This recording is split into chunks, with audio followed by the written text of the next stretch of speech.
Hello guys! Welcome to my vlog!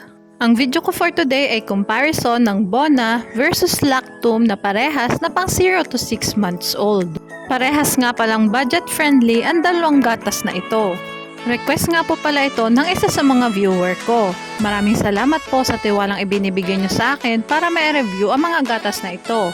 Katulad nga ng dati ay magbabase ako sa nutrition facts at ang yung measurement na gagamitin ko ay yung per 100 grams of powder. Mas maganda sana kung per serving yung gamitin natin, kaso nga lang hindi siya available sa nutrition facts ng dalawang gatas na ito. Sa pagtitimpla naman, ang 1 scoop ng Lactum ay approximately 4.4 grams at kailangan yung 1 scoop ay i-dilute sa 30 ml of water. Samantalang ang isang scoop naman ng Bona ay approximately 4.3 grams at kailangang i-dilute ang 1 scoop ng Bona sa 30 ml of water.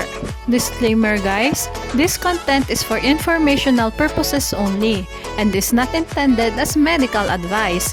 It is a review of selected products based on their nutrition facts, pricing, and information provided on the packaging. Please consult your child's pediatrician for any health-related concerns. Okay, let's start. Lamang ang Bona sa energy, protein, fat, linolenic acid, and linoleic acid.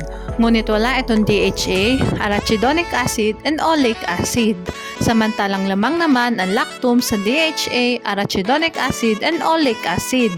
Sa carbohydrate, lamang ang Lactum, ngunit walang nakalagay na sugar and lactose sa nutrition facts nito, samantalang lamang naman ang Bona sa sugar at lactose. Dahil nga ang Lactum ay may DHA, arachidonic acid, and oleic acid na wala ang Bona, lamang ang Lactum sa first category. Mag-proceed naman tayo sa vitamins.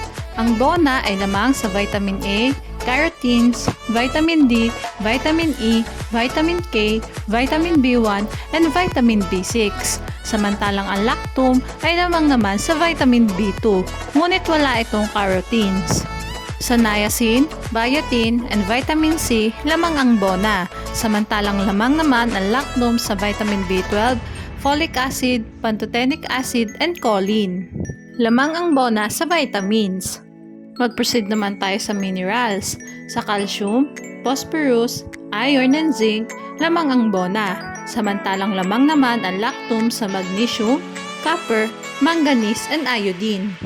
Sa potassium, lamang ang Bona. Samantalang lamang naman ang Lactum sa sodium, chloride, and selenium. Lamang ang Lactum sa minerals. Sa other nutrients naman, ang Bona ay may nucleotides, taurine, L-carnitine, inositol, lysine, and arginine. Samantalang ang Lactum naman ay may taurine, L-carnitine, and inositol. Ngunit wala itong nucleotides, lysine, and arginine. Lamang ang Bona sa other nutrients. Magtungo nga pala tayo sa price na parehas kong kinuha sa Lazada. Paalala guys, pwede mag-iba ang presyo ng dalawang gatas na ito depende kung sang store nyo sila titingnan.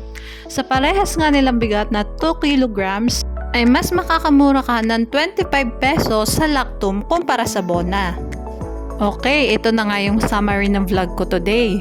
Sa vitamins and other nutrients, lamang ang Bona.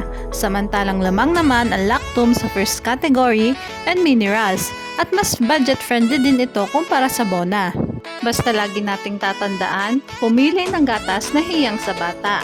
Mahalagang paalala, breast milk is the best milk for babies.